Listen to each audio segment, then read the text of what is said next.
Can you imagine the weight of water for a month's supply for 6 people on the International Space Station? What about the water for a year or more when we leave low Earth orbit for deeper space missions?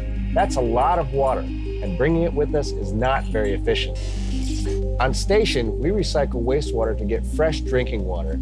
This recovery and filtration process includes our urine, moisture we exhale, and sweat, along with the water we use to bathe and shave. It works like this. When we use the bathroom, urine is collected and pumped to a distillation assembly. The assembly spins, pulling the urine to its walls. The urine is heated to evaporate water from the waste and then condensed in the outer chamber to form distillate.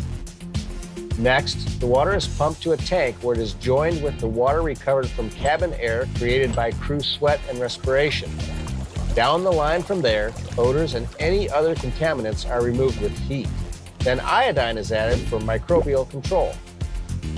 Our water is checked often to ensure it meets water quality requirements. It is also monitored closely for bacteria, pollutants, and proper pH. The pH scale ranges from 0 to 14 and is a tool used by scientists to measure the strength of an acid or base. Our water is required to be in the 6.0 to 8.5 range. The end result of the entire process is clean drinking water that we get to enjoy every day. The recycled water on the space station is sterile. There's no odor or bad taste. You've seen that water recycling is critical for long-duration missions, such as here on the space station, and will be for future trips to the Moon or Mars. Be sure to check out the activity connected to this video so you can learn more about water filtration. Thanks for learning with me, and I'll see you next time.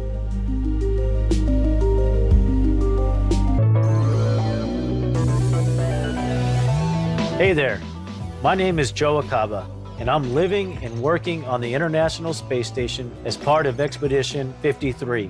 One of the best parts about living on the space station is being able to float.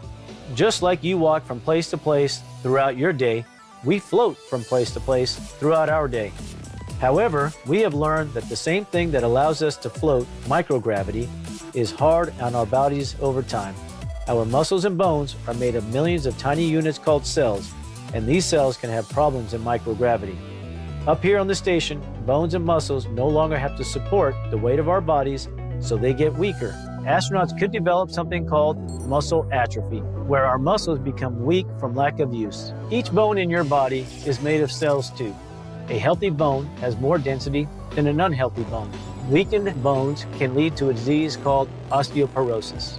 Fortunately, our scientists at NASA have figured out one way to keep astronauts healthy and strong. It's called exercise. Let's take a look at how astronauts exercise in space. This machine here is the Advanced Resistive Exercise Device, or we call it ARED. It simulates free weight exercises in normal gravity to work all of the major muscle groups. ARED's primary goal is to maintain our muscle strength and mass so that we have less of a recovery period when we land back on Earth. All right, so there's looking at lifting. But what about a little cardio? We have a treadmill for that. Let's check it out. Staying physically active helps both astronauts in space and humans on the ground to stay healthy. And it prevents muscle atrophy and osteoporosis. Now you can try the activity connected to this video to learn more about muscle and bone cells. I'm Joe Acaba, and I hope you enjoyed learning about exercise on the International Space Station. We'll see you next time. Hello, everyone. I'm astronaut Randy Bresnik, living and working aboard the International Space Station. Now, on the space station, we live in a microgravity environment. Do you think the laws of physics will hold up? Come on, let's go find out.